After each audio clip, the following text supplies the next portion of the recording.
Okay, so from the assignment from Monday, I'm going to go over it real quick with you. A shift in the production possibility curve, number one, from OQ to OT may be caused by, so we're going from OQ to OT. So now we're going to be producing the same consumer goods, okay? That hasn't changed. As you can see, you know, at L and N, we're still producing the same amount of consumer goods. However, we're able to produce more capital goods. So it's going to be C, an increase in productivity for capital goods. Point K indicates that the economy is operating at what? So at point K, we are not producing at maximum efficiency. Okay, the possibility frontier at any of these. Okay, that we aren't producing where we possibly can be. We're not using our resources properly. We're not using our technology properly. So that would be C, underemployment of existing plant and equipment. Okay. Um, a shift from curve OQ to RV can occur when OQ to RV. All right, so that's going to be an expansion of the economy. So the economy's growing. We now have more resources, and that we now have better technology. We were already producing at maximum efficiency at OQ, but now we have way more resources. Okay, so we're going to be at RV. So that would be there is an improvement in technology or an increase in resource availability for both goods.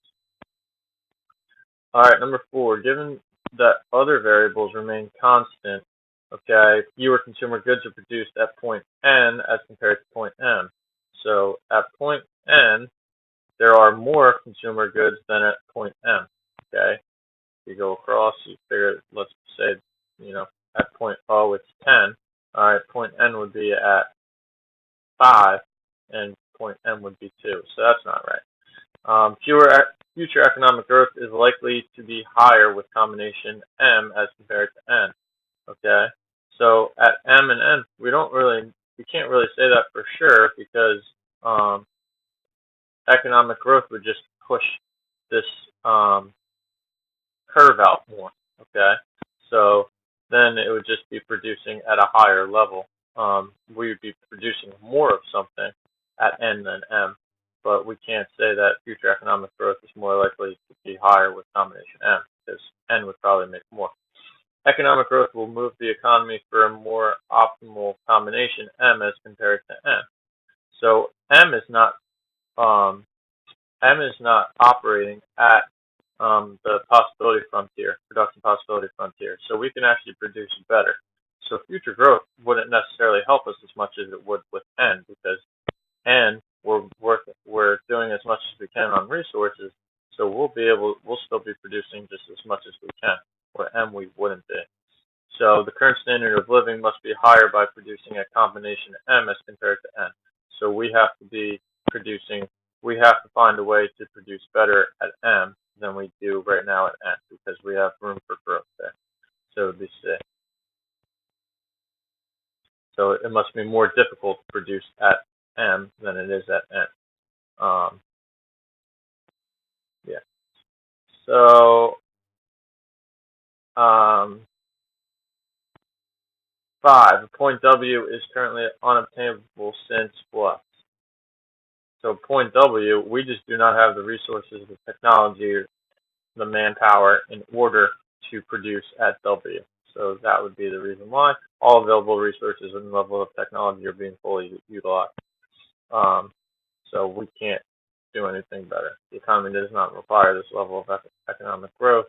Some resources must remain in reserve for use in future production periods. No, restructuring has not occurred in the workplace to allow this level of production. All available resources and level of technology are being fully utilized. That's how we know that W is not there. Alright, so for this one, we're going to use this chart, assuming the economy is operating at combination B. So we're right here. The opportunity cost of producing an extra 10 units of food.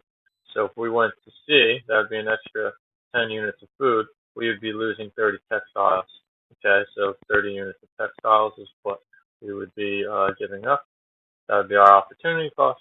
The opportunity cost of producing the first 75 units of textiles. So we go from 0 to 75. Okay. So we go from E to D. What are we giving up? We'd be giving up 40 to 10 food, so that would be 30 units of food. Okay, if you have any questions with that, please let me know. Send me an email, and I will happily try to clear that up for you better. This did not help you enough.